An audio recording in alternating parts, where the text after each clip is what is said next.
성탄에 대한 우리나라 안에 있었던 그 시간의 역사가 좀 새롭게 보여지지 않습니까?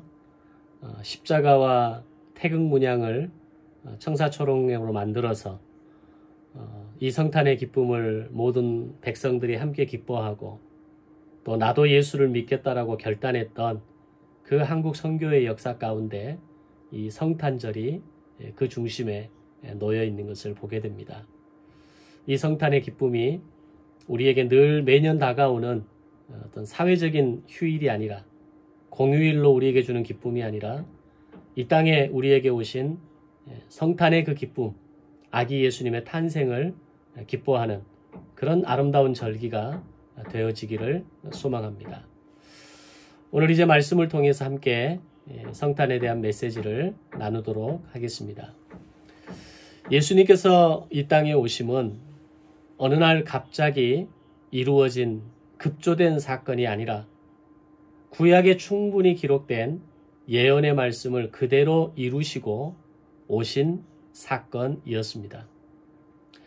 800년 전 미가 선지자가 베들레헴 에브라다에서 이스라엘을 다스릴 자가 나올 것이라는 예언에 대해서 기록했고 700년 전 호세아 선지자는 헤롯의 영하 살해 명령으로 인해 애굽으로 피신하신 예수님에 대해서 기록했고 800년 전 이사야 선지자는 이새의 줄기에서 한 싹이 나며 그 뿌리에서 한 가지가 나서 결실할 것이라는 말씀을 통해서 이새의 아들 다윗의 후손으로 오실 분임을 기록하게 됩니다.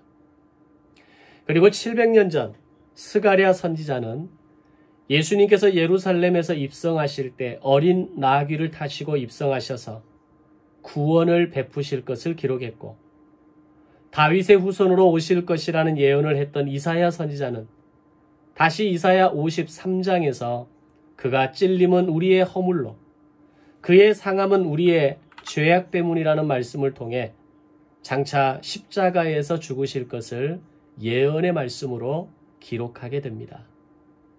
이 모든 예언의 기록들이 기록된 그대로 각각 700년, 800년 뒤에 모두 이루어졌고 마침내 예수님은 지금으로부터 2000년 전에 이 땅에 오신 것입니다. 아멘. 하나님께서는 2000년 전 BC와 AD의 그 기로점에서 요셉과 마리아 두 사람을 선택하시고 마리아라는 한 여인을 통해서 예수 그리스도께서 이 땅에 오시는 길을 마침내 여시게 됩니다. 이미 800년 전에 이사야를 통해 처녀가 잉태하여 아들을 낳을 것이고 그의 이름을 임마누엘이라 하리라는 예언이 전해져 내려오고 있었고 그 기록을 모든 사람들이 자유롭게 펼쳐서 볼 수 있는 시대는 아니었지만 장차 우리를 구원하실 메시아는 이렇게 오실 것이라는 것에 대해서는 들려진 이야기로 어느 정도 알고 있었던 사실이었습니다. 그러나 실제로 마리아의 입장에서 이런 일이 다른 사람이 아닌 바로 나에게 이런 일이 일어날 것이라는 것을 알았을 때 이것이 정말 기쁘고 감격하고 놀랄 만큼 행복한 사건이었을까라는 생각을 해보게 됩니다. 아마도 하늘이 무너지는 청천벽력과도 같은 소식이었을 것이고 사건이었다라는 생각을 우리는 해볼 수 있어야 합니다. 일반적으로 젊고 건강한 여인이 아이를 갖는다는 것은 아무런 문제가 되지 않습니다. 그러나 당시에 구약에 강력한 율법이 존재하던 시대에 결혼 약속을 했던 남자와는 상관없는 임신이라면 그것은 엄청난 사건이었고 만약 이 사실이 율법주의자들에게 알려지게 되면 그들이 던지는 그 돌에 머리가 깨지고 몸이 상해 죽어도 어느 누구에게도 책임을 물을 수 없는 부정한 여인에 대한 당연한 심판이었기 때문입니다. 이런 사실을 너무나 잘 알고 있는 마리아에게 임신의 사실은 감사와 감격과 기쁨의 소식이 아니라 하늘이 무너지는 소식이었을 것이고 절대로 이해할 수도 쉽게 받아들일 수도 없는 사건이었다라는 겁니다. 그런데 이런 심경이 아주 복잡한 상황에서 우리가 쉽게 이해할 수 없는 일이 일어납니다. 누가복음 1장 31절에서 네가 잉태하여 아들을 낳을 것이라는 이 천사의 한마디에 마리아의 입에서 나온 고백은 나는 주의 여종이오니 말씀대로 내게 이루어지이다 라는 순종의 고백이었다는 겁니다. 아무리 믿음이 좋은 사람이라 할지라도 이런 복잡하고 죽음의 위기를 앞둔 상황에서 마리아와 같은 고백을 할 수 있는 사람이 과연 있을까요? 이해할 수 없는 사실을 받아들여야 하고 죽음의 위기 앞에서 사람들은 일반적으로 멘탈이 완전히 무너지는 것이 정상입니다. 그리고 왜 그것이 하필 나여야 합니까? 다른 사람 많은데 나보다 더 믿음이 좋고 나보다 더 훌륭하고 나보다 더 괜찮은 삶을 살아가는 사람들이 얼마든지 많이 있는데 왜 나여야 합니까? 라는 반응이 당연한 반응이기 때문입니다. 그런데 마리아의 입에서 나온 고백은 나는 주의 여종이기에 그 사실을 받아들이고 저는 순종하겠습니다라고 말하고 있는 겁니다. 여기서 나는 주의 여종이오니라는 말을 다른 말로 바꾸면 나는 주인께서 마음대로 쓰실 수 있는 몸종입니다 라는 의미를 가진 원어로 둘레라는 단어를 사용합니다. 둘레는 아주 낮고 어리고 천한 종을 의미하는 단어입니다. 아무리 마리아가 믿음의 훈련이 잘 되어 있고 성품이 바르고 신실한 여인이라 할지라도 어린 10대의 여인에게서 이런 고백이 나온다는 것은 결코 쉽지 않습니다. 그런데 마리아는 천사가 그에게 나타나서 아주 놀랄만한 소식을 전했을 때에 마리아는 나는 주의 여종이오니 라는 고백을 주저하지 않고 드릴 수 있었다는 겁니다.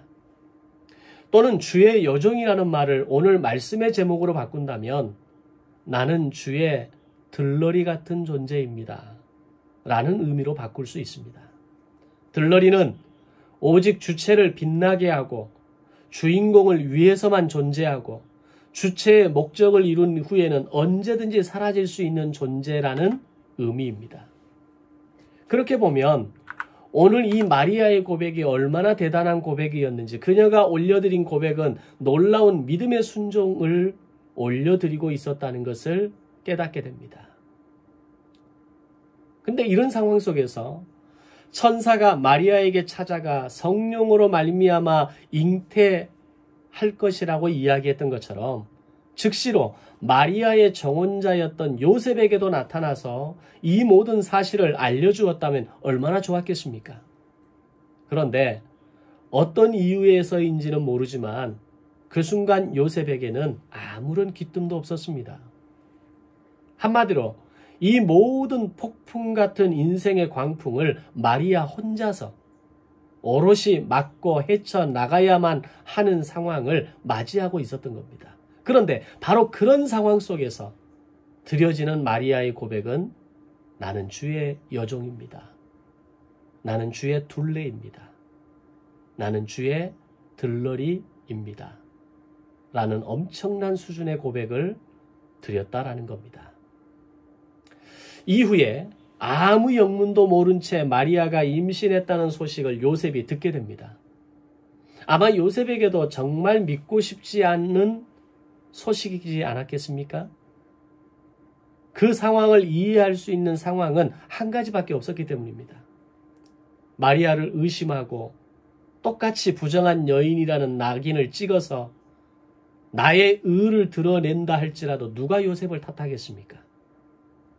그런데 하나님께서 BC와 AD의 이 역사의 중요한 분기점에서 마리아와 요셉을 선택하시고 그들을 통해 아무나 감당할 수 없는 엄청난 역사를 감당하게 하신 이유를 우리는 비로소 알게 됩니다.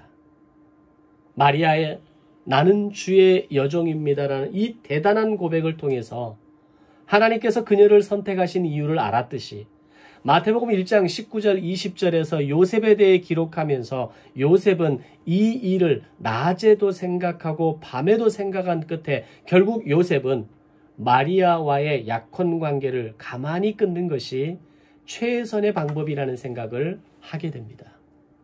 만약에 이 일을 커져서 처녀가 아이를 가졌다는 소식이 퍼지면 마리아는 율법대로 돌에 맞아 죽는 것이 뻔했기 때문입니다. 요셉은 자신의 입장에서 마리아를 위해 해줄 수 있는 최선의 방법은 이 모든 상황을 조용히 마무리하고 덮어주는 것이라고 생각했던 겁니다. 이런 장고의 고민 끝에 가슴 아픈 마음의 결정을 내렸을 때 바로 그 순간 천사가 요셉을 찾아옵니다. 그리고 천사를 통해 요셉에게 주시는 말씀은 마태복음 1장 20절에서 다윗의 자손 요셉아 내 아내 마리아 데려오기를 무서워하지 말라는 말씀이었습니다.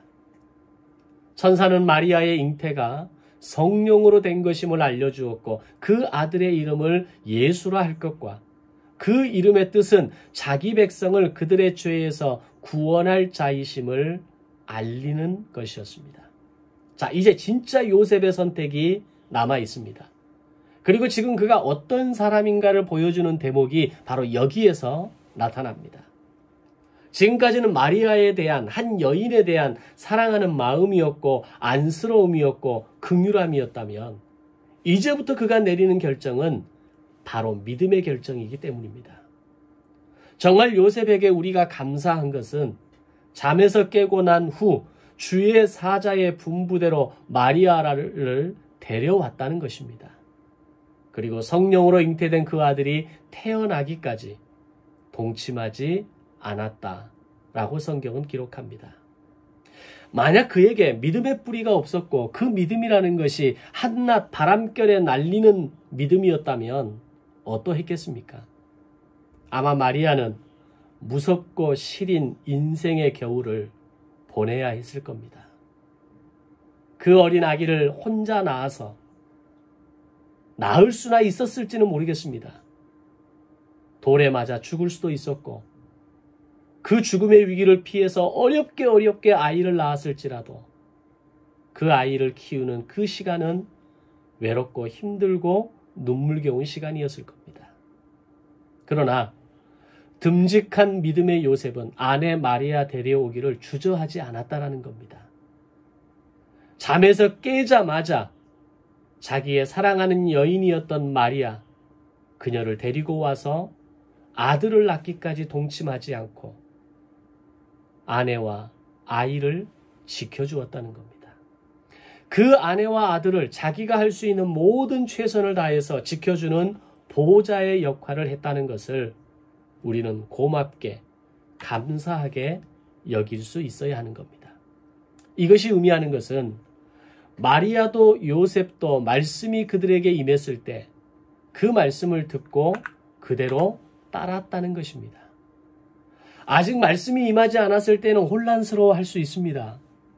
하나님의 뜻이 명확히 무엇인지를 알지 못할 때에는 방황할 수 있습니다.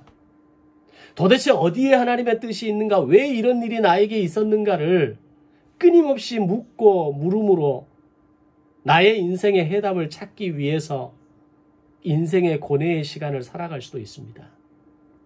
그러나 말씀이 그들에게 임했을 때 한치의 망설임도 없이 자기의 생각과 감정과 본능대로가 아닌 천사의 분부와 깨달음과 감동으로 마리아는 순종했고 요셉은 마리아와 함께 해 주었던 것입니다.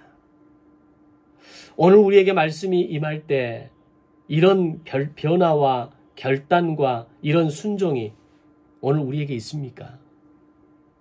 말씀이 임하기 전에는 하나님의 뜻을 확인하기 전까지는 고민하고 기도하고 때로는 방황하고 때로는 염려하고 답을 찾기 위해서 수많은 그 인생의 밤을 보내지만 그러나 답이 무엇인지 알았을 때, 하나님이 우리에게 말씀하시는 것이 무엇인지 알았을 때 우리는 고민을 멈추고 우리의 인생의 고뇌를 멈추고 방황을 멈추고 나에게 말씀하신 그 믿음의 길을 걸어갈 수 있는가라고 하는 겁니다.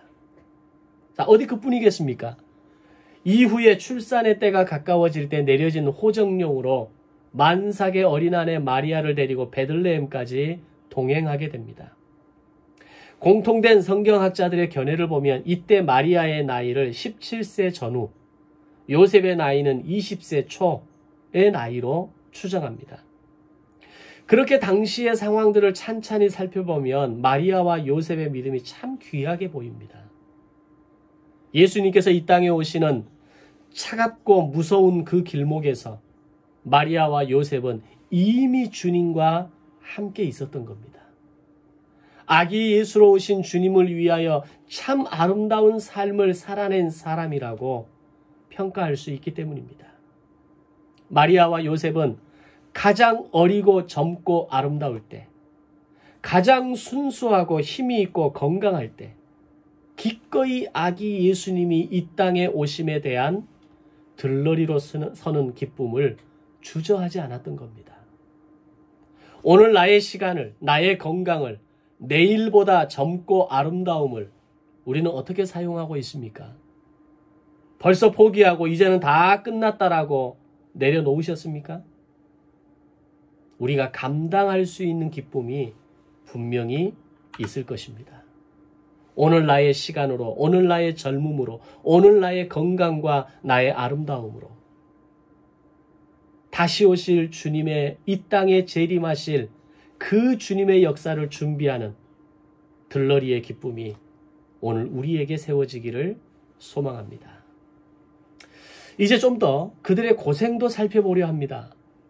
결코 평범하지 않은 상황에 있는 마리아와 요셉은 마음고생은 물론이거니와 예수님의 탄생 때까지 많은 수고를 하게 됩니다. 요셉과 만삭의 몸인 마리아는 나사렛에서 베들레헴까지 당시로서는 상당히 험하고 먼 길을 가야 할 형편이었습니다. 로마에서 호정령을 시행하라 했기 때문입니다. 예수님께서 탄생하신 시기는 로마가 지중해를 호수로 삼고 유럽, 아시아, 아프리카 대륙을 자기 마당으로 삼았던 시대입니다. 막강한 황제 정치를 펼쳐가면서 제국을 이루고 있을 때였습니다. 그리고 로마는 모든 정복지에 총독을 파견하고 그곳에 좋은 모든 것들을 다 로마로 실어 날랐습니다. 거기에 더하여 호정령은 정확한 인구조사를 통해서 더 많은 양의 세금을 걷어들이기 위한 목적이었습니다. 당시에는 정확히 유대인들의 인구가 어느 정도인지 파악되지 않았기에 로마 군사가 가서 호구조사를 할 때 우리 식구는 몇 명이라고 줄여서 말해도 더 이상 자세히 파악할 방법이 없었던 겁니다. 이런 이유로 로마는 강력한 호정령을 통해서 모든 식구들이 고향으로 내려가 직접 얼굴을 확인해서 인구를 파악하는 방법으로 식민지의 세금 정책 시스템을 완벽하게 구현하려 했던 겁니다. 결국 출산일이 가까운 마리아는 로마의 명령으로 따라 베들레헴으로 갈 수밖에 없었습니다. 임산부라 할지라도 그들의 편의를 봐주지 않았습니다. 이 과정에서 청년 요셉과 10대의 어린 산모는 얼마나 힘들었을까요? 지금 우리에게는 그들이 예수님의 육신의 부모로서 후대의 그 이름을 기억하고 참 귀하게 평가받는 사람들이 되긴 하지만 당시 그들의 삶은 험난한 시간으로 참 쉽지 않은 시간을 살아냈던 겁니다. 그렇게 힘들게 베들레헴에 도착했지만 그들의 쉴 수 있는 따뜻하고 깨끗한 방은 찾을 수가 없었습니다. 이미 호정령으로 전 이스라엘에서 베들레헴이 고향인 사람들이 다 몰려들었고 그들을 다 감당하기에는 당시의 베들레헴은 너무나 작은 마을이었기 때문입니다. 이때 남편이자 아버지의 역할을 했던 요셉의 마음이 또 얼마나 힘이 들었을까요? 어린 만삭의 아내를 바라보면서 헛간에서 쉬고 급기야는 그곳에서 아이를 낳아야 되는 이런 모든 상황이 얼마나 기가 막히고 눈물이 났겠습니까? 부모라면 그 심정을 알죠. 자녀에게 뭔가를 해줄 수 없을 때, 자녀에게 꼭 필요한 그 어떤 것들을 뭔가를 내가 해줄 수 없을 때 그때의 그 가장으로서의 무기력감은 엄청난 겁니다. 여기서 우리가 한 가지 분명하게 알아야 할 사실은 바로 우리 주님은 이런 분들의 헌신과 충성으로 이 땅에 오셨다는 사실입니다. 아멘. 예수님께서 베들레헴에서 나실 것이라는 미가 선지자의 800년 전의 예언이 성취되기 위해서는 누군가의 헌신이 필요했고 그 누군가가 바로 마리아와 요셉이었고 그 헌신에 따르는 고생을 요셉과 마리아는 감수했던 겁니다. 그들은 기꺼이 들러리의 기쁨을 온몸으로 받아들이며 험한 인생의 과정을 수행해 나갔던 겁니다. 그리고 드디어 우리 구주 예수님이 이 땅에 태어나셨습니다. 유대인의 왕, 만왕의 왕, 온 세상을 다스리는 왕으로 이 땅에 오신 겁니다. 저 높은 보좌 위에만 앉아 계셔도 충분하신 분께서 초라한 구유에 누이셨습니다. 넓은 궁창을 휘둘러 감으시기에 충분하신 분께서 그 몸에 거친 강보를 두르셨습니다. 그 아기 예수님을 제일 먼저 찾아온 사람들은 인근의 목자들이었습니다. 당시 영광이라는 단어와 가장 거리가 멀었던 사람들이 천사가 한밤중에 그들에게 나타나 오늘 다윗의 동네에 너희를 위하여 구주가 나셨으니 곧 그리스도 주시라. 너희가 가서 강보에 쌓여 구유에 누인 아기를 보리니 이것이 너희에게 표적이 되리라. 이 말씀 하나를 붙잡고 그 밤에 목자들은 찾아왔던 겁니다. 당시 그들의 존재와 언어는 증인으로서도 증언으로서도 아무런 효력을 가지지 못했던 사람들이었습니다. 그런데 그리스도 주가 나심을 너희가 볼 것인데 그것은 너희에게 표적이 되리라는 말씀은 엄청난 말씀이었습니다. 당시 그들에게 증언, 증인의 단어는 존재하지 않았기 때문입니다. 아마 목자들에게는 새로운 세계가 열리는 기쁨을 경험했을 겁니다. 그리고 목자들은 그 밤, 그 차가운 밤, 그 말씀 하나를 붙잡고 아기 예수님의 탄생의 자리로 찾아왔던 겁니다.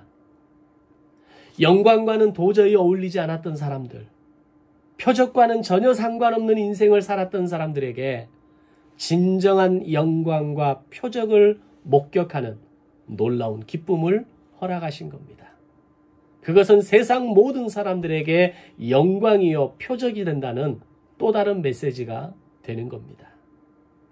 누가복음 2장 10절 이하에서 이어지는 천사의 놀라운 선포는 수많은 천군이 그 천사와 함께 하나님을 찬송하여 이르되 지극히 높은 곳에서는 하나님께 영광이요 땅에서는 하나님이 기뻐하신 사람들 중에 평화라는 선포였습니다. 천사들로부터 이 감격적인 소식을 들은 목자들은 빨리 달려가서 마리아와 요셉과 구유에 누인 아기를 만나기를 원했고 천사들에게 들은 바를 전하며 기쁨과 영광을 올려드리게 됩니다. 그 밤의 목자들은 또 한 무리의 들러리였고 아기 예수님의 탄생을 축하하기 위해 불러 모아주신 기쁨의 들러리였던 겁니다. 그리고 동방으로부터 박사들이 별을 보고 찾아옵니다. 마태복음 2장 9절에서 10절 보면 박사들이 왕의 말을 듣고 갈새 동방에서 보던 그 별이 문득 앞서 인도하며 가다가 아기 있는 곳 위에 머물러 서 있는지라. 그들이 별을 보고 매우 크게 기뻐하더라. 아멘. 그들은 아기가 있는 곳에 머문 별을 보고 매우 크게 기뻐하고 기뻐했다라고 말합니다.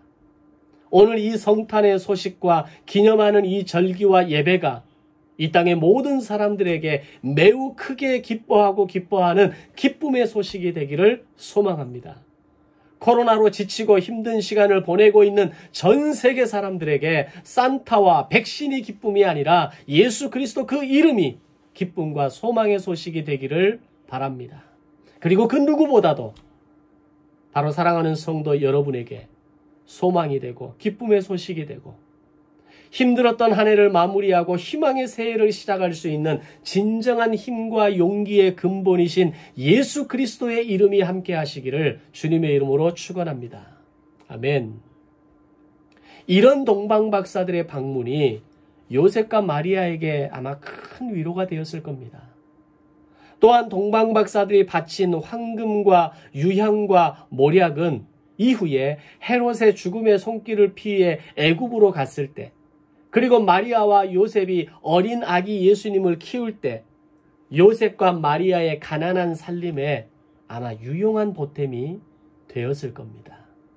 마치 우리가 보내는 선교비와 우리가 보내는 어떤 선물들과 그 마음들이 선교사님들에게 큰 힘이 되고 그들의 선교 현장에서 귀하게 사용되는 것과 같은 의미가 되는 겁니다. 동방박사들은 자신들이 충분한 존경과 대접을 받을 수 있는 사람들임에도 불구하고 그 먼 길을 마다하지 않고 메시아를 찾아온 사람들이었고 자신들이 가진 최고의 것으로 영광을 올려드리면서 한 어린 아기 예수의 탄생을 위한 들러리로 서는 기쁨을 기꺼이 감내했기에 가능한 일이었습니다. 이제 존귀하신 하나님, 거룩하신 하나님께서 나를 위해 이 땅에 오셨습니다. 나의 죄를 속하시고 나를 사랑하기 위해 오신 것입니다. 우리에게 이 예수님은 얼마나 소중한 분입니까? 먼저는 이 소중한 분이 이 땅에 오시는데 땀 흘리고 헌신해 준 분들의 수고를 우리는 소중하게 볼 수 있어야 합니다. 예수님께서 이 땅에 오실 때 애써주셨던 구속사를 위해 쓰임받았던 분들, 700년 전, 800년 전 이후에 오실 그 아기 예수 메시아에 대한 예언을 거침없이 내뱉었던, 그것을 기록했던 선지자들의 그 노고를 우리는 기억할 수 있어야 합니다. 사랑하는 주님께 충성을 다 바쳐 헌신했던 그들에게 참 고마운 마음을 가져야 할 것입니다. 자, 그렇다면 2000년 전 아기 예수님의 이 땅에 오심을 위해 기꺼이 들러리의 기쁨을 받아들였던 마리아와 요셉과 목자들과 동방박사들의 모습이 오늘 나에게, 오늘 여러분에게 어떻게 다가오느냐라는 것입니다. 과연 그들이 2000년 후 세상이 우리의 이름을 기억해주고 우리가 했던 일들을 기억해 주리라는 기대를 하고 그 일을 할 수 있었을까요? 그렇지 않았을 겁니다. 그들은 누군가 나를 기억해주고 알아줄 것이라는 기대는 아마 상상도 하지 못했을 겁니다. 그러나 자기에게 주어진 그 시간 속에서 최선을 다하는 둘레의 마음으로, 종의 자세로, 들러리의 기쁨으로 감당했을 때 2000년 후 성경에 기록된 그들의 이름과 존재를 우리는 읽어 내려가고 있고 그들이 했던 모든 일들에 대해서 고맙고 감사한 마음을 가지게 되는 겁니다.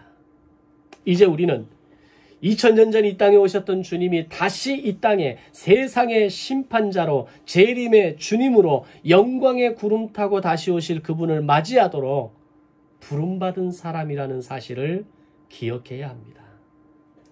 마리아와 요셉처럼 종의 마음으로, 목자들과 동방박사들처럼 들러리의 기쁨으로 나에게 주어진 시간을 성실하게 진실하게 살아갈 때 주님 다시 오시는 그날 주님이 우리의 이름을 불러주시고 우리의 어깨를 감싸 안으시며 천사들이 나팔 불 때 주님은 재림하실 것입니다.